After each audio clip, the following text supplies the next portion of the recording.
I've heard, there are 22 Native American tribes in Oklahoma, our neighboring state.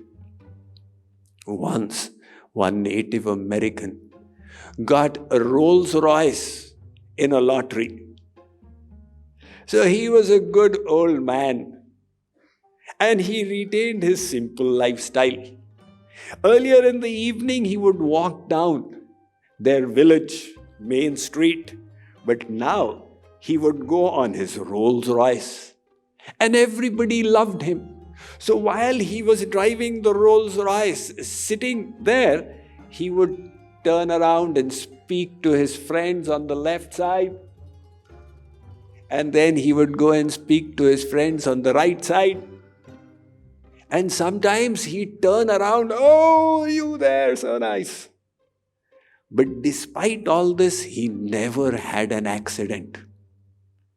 And you say, why?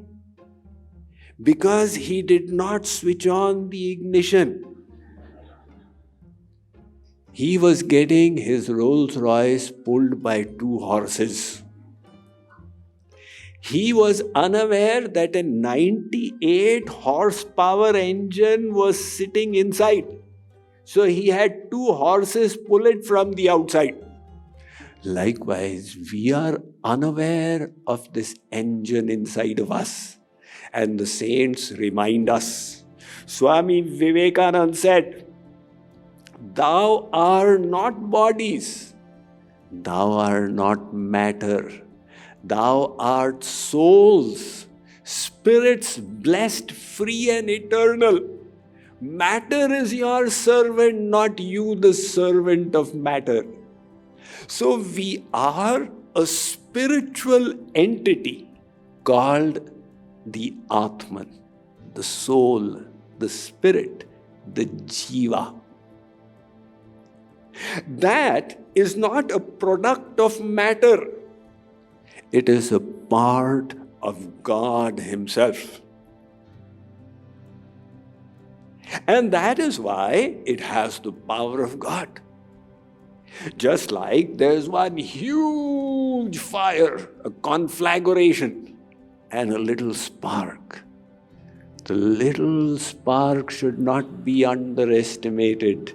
That little spark can also set the whole forest on fire. In the year 1966, the Great Fire of London burnt 1/4 of the city. 80,000 buildings were decimated.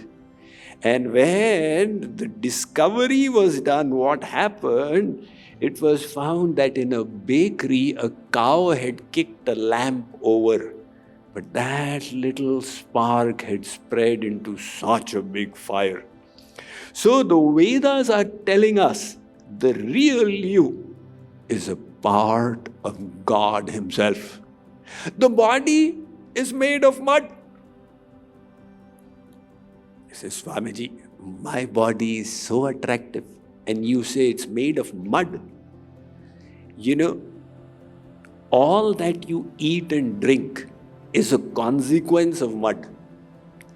The mud gets refined into vegetables and fruits and grass which the cow is grazing and transforming into dairy. And when you are consuming it in your stomach, it is becoming ras, rakt, mans, meda, haddi, majja, virya. All of these are derivatives of mud. So your body is made from mud. And when the soul departs, the body will go back into mud. There will be only 3 consequences of the body after death. Based on your culture, krimi, vid, bhasma. In some cultures, they'll bury the body. Now it'll turn into mud there. Some cultures, they'll burn the body in front of everyone's eyes. You can see it's become mud. Some cultures, they feed it to the vultures or throw it to the fish, and it becomes their excreta and turns into mud. So the body is made from mud, but you are not made from mud. You are the source of life in this body. Because of the presence of the Atman, the eyes see, the ears hear. When the Atman leaves, the eyes, ear, everything is there. But all work has ceased. Now people will say, burn him up, he's become mud. So, the real you is the soul, which is a part of God. And you will see in this universe things evolving. You know, the diamonds that some of you are wearing, this was coal in the crust of the earth. When pressure was applied on it for millions of years, it transformed into precious stones. If you want to see in a shorter time frame, the mud becomes grass, which is grazed by the cow and is transformed into milk in its udder that is extracted and converted into yogurt, which is churned and butter is taken out, which is heated and made into ghee. And the clarified butter is offered on the altar in the temple. So that mud has evolved into ghee. But to make ghee or diamonds is not the highest purpose of the universe. Its highest purpose is to evolve all the souls to the ultimate perfection. That is why there's a name for God called Brahma. Brahma means he who is infinitely big. But Brahma also has another meaning. He who makes others big. So God is not miserly, that I am big, you remain small. You souls, how dare you become big? No, Brahmavit Brahmaiva Bhavati. He wants to make you perfect like he is perfect. That is why even the Bible says, be perfect even as your Father in heaven is perfect. So you have to believe that you all have infinite potential for saintliness in you.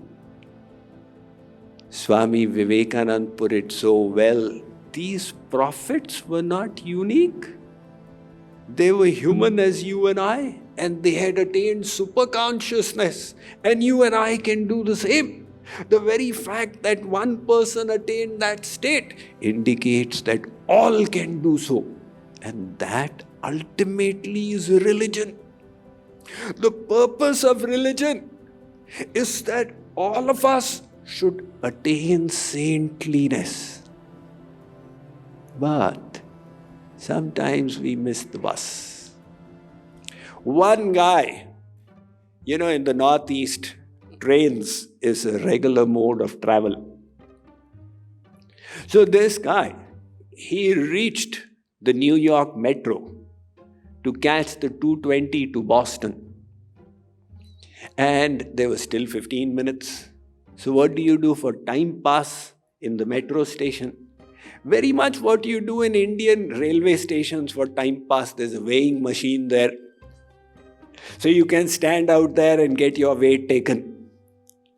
So he stood on the weighing machine and he put his money dime inside. Now the machine can as well give you the weight right away, but to create some gizmo, it has, pendulums going up and down and lights glittering, and then finally the ticket came out. And it also, apart from the weight, it predicts your future. To make it a little thrilling, he read the ticket. It said, your name is Ramesh Srivastav. Your weight is 153 pounds and you're waiting for the 220 to Boston. He said, oh my God, how did the machine figure this out? This is unbelievable. Am I being followed? Did they tap into the Microsoft data? But I'm an Apple user. Oh, is it that there's been some data theft from there? This is a miracle. So he got off the machine and then he stood back on. Again, he put his dime. All the gizmos went up and down and the lights shone, and again the ticket came out. He read it with a bated breath. It said, your name is still Ramesh Srivastav. Your weight is still 153 pounds and you are still waiting for the 220 to Boston. He said, look, I am a man of science and I don't believe in these kind of miracles. But this is inexplicable. So he thought he'll deceive the machine. He had a change of clothes in his briefcase. He went into the restroom, he switched his clothes and he rushed back. And he stood on the machine again, put his dime inside. The glitter and gizmos. After that, the ticket came out and he read it. It said, you are still Ramesh Srivastav and you are still 153 pounds, but you have missed the 220 to Boston. So despite our infinite potential, if we have missed trying to grow ourselves, we will need to understand this in more depth.